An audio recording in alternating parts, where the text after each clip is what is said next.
বাংলাদেশে এলো নেপালের বিদ্যুৎ। ভারতের পর এই প্রথম নেপাল থেকে বিদ্যুৎ এসেছে। বাংলাদেশে শুক্রবার বিদ্যুৎ সরবরাহ শুরু করেছে নেপাল।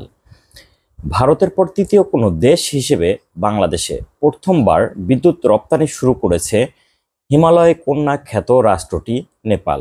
যদিও এবছর একদিনই মিলবে নেপালের বিদ্যুৎ।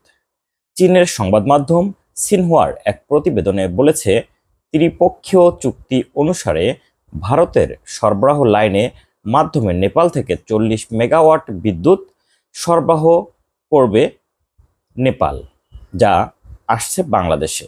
বিদ্যুৎ, জ্বালানি ও খনিজ সম্পদ মন্ত্রণালয়ের উপদেষ্টা মোহাম্মদ ফাউজুল কবির খান সহ 3 দেশের কর্মকর্তারা কাঠমান্ডুতে দুপুরে এক বৈঠকে এ কথা জানিয়েছেন। গত অক্টোবরে নেপালে এই ত্রিপক্ষীয় চুক্তি স্বাক্ষরিত হয়। নেপাল বিদ্যুৎ কর্তৃপক্ষের মুখপাত্র চন্দন কুমার বলেছেন, চুক্তি অনুসারে এবছর অর্থাৎ 2024 সালে কেবল একদিনই বিদ্যুৎ বিক্রি করতে পারবে নেপাল। বাংলাদেশে বিদ্যুৎ রপ্তানি আবার শুরু হবে 2025 সালের 15ই জুন।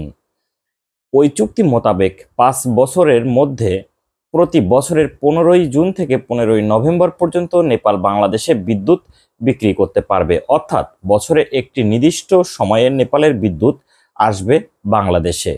দুদেশের মধ্যে সরাসরি বৈদ্যুতিক সংযোগ নেই বিধায় ভারতের সঞ্চালন লাইন হয়ে আসছে এই বিদ্যুৎ।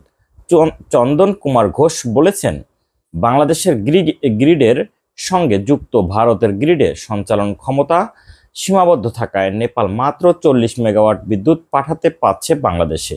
আর সঞ্চালন লাইন তৈরি হলে সামনের বছরগুলোতে আরও বেশি বিদ্যুৎ সরবরাহ করতে পারবে নেপাল।